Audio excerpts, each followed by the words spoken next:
요즘 이제 그 OCN에서 하는 와처라고 하는 일종의 경찰 내사 감찰반에 관련된 장르 드라마가 있습니다. 한석규 씨하고 김현주 씨 같은 쟁쟁한 스타가 어, 이 주연을 하고 실제로 이제 경찰에는 감찰반이라는 것이 있지만 이걸 뭐 감찰팀이라고 하기도 하고, 근데 일선 경찰서는 청문감사관이라고 얘기도 하고, 지방청에는 감찰 뭐 팀 뭐 비슷한 여러 가지 이름으로 있습니다. 어쨌든 근데 그게 감찰 부서는 맞습니다. 근데 이제 일종의 그 세양 지방경찰청이라고 하는 가상의 공간에서 벌어지는 경찰 내부에 존재할 수도 있는 연쇄살인범을 추적하는 그런 일종의 수사 스릴러 같은 형태죠.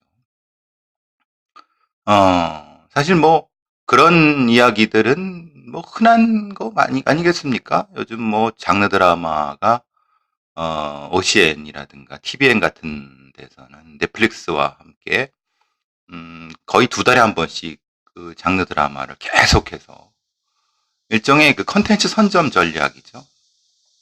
뭐 저 입장에서는 다양하고 재밌고 또 흥미있고 그런 콘텐츠들이 문화적으로 크게 이제 뒷받침될 수 있다고 하면은 아주 긍정적인 생각이라고, 긍정적인 방향이라고 봅니다. 제가 근데 이것을 아침에 이런 주제를 끌어든 것은 거기서 이제 김현주 씨가 한태주라고 하는 변호사로 나왔는데 검사 출신, 그러니까 경찰대를 나와서 사법고시를 붙고 검사가 됐다가 연쇄살인범한테 엄지손가락이 잘려. 이게 흔히 말하는 그의 그 연쇄살인범의 시그니처 같은 거예요. 그러니까 제가 말씀드린 시그니처라는 게 콜링 카드, 개인화진 어떤 공격 뭐 이렇게 했는데 이거는 시그니처라고 할 수 있겠죠. 근데 뭐 시그니처이면서 시그니처가 되게 되겠죠. 시그니처가 될 수 있죠. 한태주라고는 그 변호사인데 이 자기를 그렇게 만든 연쇄살인범을 추적하는 스릴러인데, 그 과정에서 음, 시체가 어떤 공터에서 뭐 6구가 발견됐어요. 근데 동일하게 5구는 엄지손가락이 잘려갖고 봉합됐고, 나머지는 한 사람은 그렇지 않고. 근데 거기서 그런 부검이랑 그런 얘기를 나눠요. 매우 특이한 연쇄살인범이다. 뭐라고 했냐면, 연쇄살인범들은 이제 그 이 살인의 욕구를 참지 못해서 처음에는 뭐 1년, 2년 주기, 1년 주기, 그 다음에는 몇 달 주기, 그 다음에는 몇 주 주기, 그 다음에는 뭐, 몇 일 주기, 뭐 이렇게 이제 계속해서 주기가 짧아진다라고 얘기를 하는 게 있어요. 부분적으로는 낫습니다. 그렇지만은 모든 경우에 다 그렇게 적용되느냐? 그렇지는 않습니다. 그것은 이 연쇄살인범들을 연구하는 사람들 중에서 일부 일종의 사례만 보고 착각을 일으키는 부분인 거예요. 그걸 이해하려고 하면은 쿨링 오프 피어리드라고 하는 일종의 냉각기란 개념을 알아야 됩니다. 쿨링 오프, 그러니까 식힌다는 거죠. 피어리드, 쿨링 오프 피어리드, 냉각 기간이라고 하죠.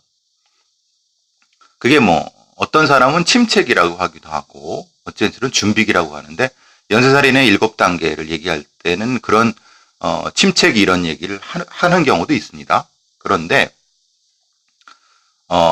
이게 이제 일종의 살인이라고 하는 것은 어, 살인의 결과만이 아니라 이런 범죄자들은, 즉 연쇄살인범 중에서 특별히 일종의 쾌락살인이죠. 러스트 머더 같은 형태라고 보면은 러스트 러스트 킬링이라고 볼 수도 있겠죠. 그렇지만 이건 러스트 머더라는 것이 오히려 더 초기 관행적으로 쓰였기 때문에 러스트 머더라고 하지만, 어떻게 보면 러스트 킬링이라고 하는 게 맞을 것 같습니다. 어쨌든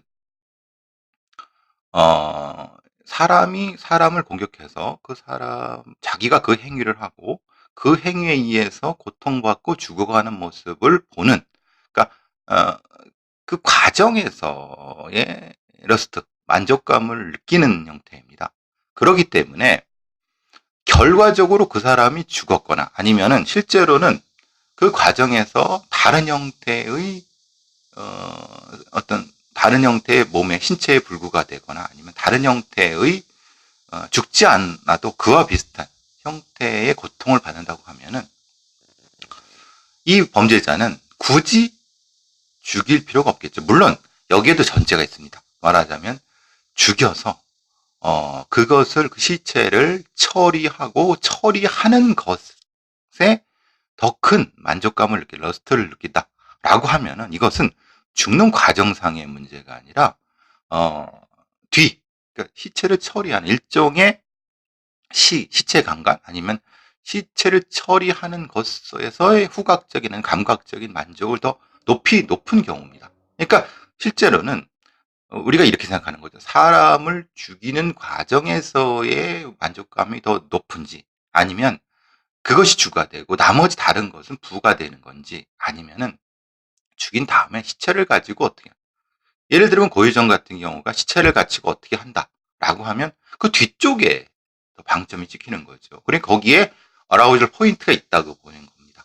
그러면 그 태지 변호사가 물론 가상입니다만은 생각하는 것은 죽이는 과정에서의 이런 그 만족감의 그 역치가 올라간다라고 하면은 그걸 참지 못하고 계속 공격하겠죠.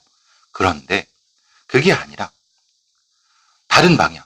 예를 들면은 죽이는 것이 아니라 죽인 결과를 가지고 뭘 어떻게 한다라고 하면은 실제로 굳이 위험하게 죽인 것만 가지고 죽는 과정이 아니라 죽은 결과를 가지고 어떻게 하거나 그럼 장의사라든가 아니면 어떤 시체 공시소에서 일을 한다든가 이런 쪽으로 바뀌겠죠. 그러니까 위험을 회피하기 위해서. 그러니까 즉 그 변호사의 얘기가 맞으려고 하면은 그 러스트 머더는 죽이는 과정에서 죽는 것까지 딱 끝낸 거기까지의 만족감을 높인 그런 연쇄살인범이라고 하면 그 말은 맞는 건데 그렇지 않은 경우가 있다고 하면 그것은 맞지 않는다는 거예요. 그러니까 결국은 그 범인의 어라우즐 포인트에 따라서 각성 포인트에 따라서 이 쿨링 오프 피어리드라고 하는 것은 실제로 다른 지점을 가질 수 있고 실제로 이제 쿨링 오프 피어리드라고 하는 것은 자신의 어떤 이 공격적인 형태의 그 만족감을 얻은 다음에 그것을 머릿속에서 재정비하고 다시 다른 형태의 그 공격 대상을 찾아가는 그 과정이란 말이에요. 그럼 그 본인 형태에서도 이것을 정리할 수 있는 어떤 특정한 계기가 필요한 부분이기 때문에 근데 그게 뭔지를 모르면 어라우즐 포인트가 모르면 이 쿨링 오프 피어리드라는 것 자체가 그렇게 짧게 간다고 하는 것은 사실은 그것은 잘못된 판단이 될 수 있는 거죠. 그래서 이제 그런 경우를 많이 생각을 합니다. 일반적으로 공격을 하고 연쇄살인이 한두 건 벌어지면은 이게 뭔가 각성이 돼갖고 좀 빨라질 것이다라는 정도는 예상을 하지만 그것이 아주 극단적으로 빨라졌고 매일 죽이려고 한다라는 경우는 또 드물고 왜냐하면 스스로 그 범인도 자기 자신을 보호하려고 하기 때문에 어느 순간인가 다른 방식으로 전환하는 경우 그런 경우는 일종의 자기의 러스트라고 하는 것을 다른 방식으로 전환하는 이런 경우도 충분히 생각할 수 있다는 겁니다. 그러니까 단지 쿨링 오프 피리어드를 기계적으로 이렇게 착착착착라고 하는 것만 가지고는 범인을 효과적으로 추적하기는 어렵게 되겠죠. 본질적으로 쿨링 오프 피리어드라고 하는 것은 본인이 계획하고 머릿속으로 상상했던 방식을 실행한 것을 일종의 그 머릿속으로 정리해서 일종의 반성하는 거죠. 하는 그 기간이라는 거예요. 그 기간은 앞에 있었던 극단적인 형태의 만족감이 팍 퍼지만 그것은 사실은 추상적이고 정리되지 않았어요. 그것만 가지고는 사실은 본인의 그 만족감을 확 확정지을 수가 없는 거예요. 막 퍼져나가니까.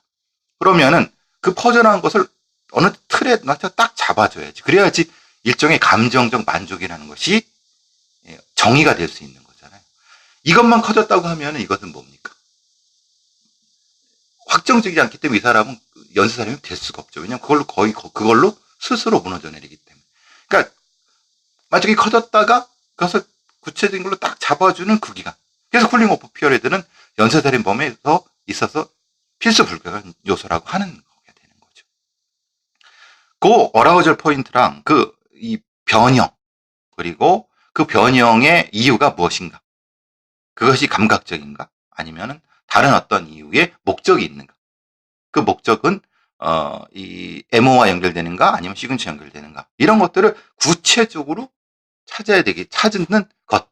이것이 연쇄살인범에 대한 수사가 될 수 있는 겁니다. 간단하게 이렇게 설명드리는 것보다 이제 본질적으로 조금 여러분과 같이 이렇게 좀 텀을 나눠 갖고 공부를 같이 해보고 싶을 기회가 올 겁니다. 오늘은 여기까지만 간단하게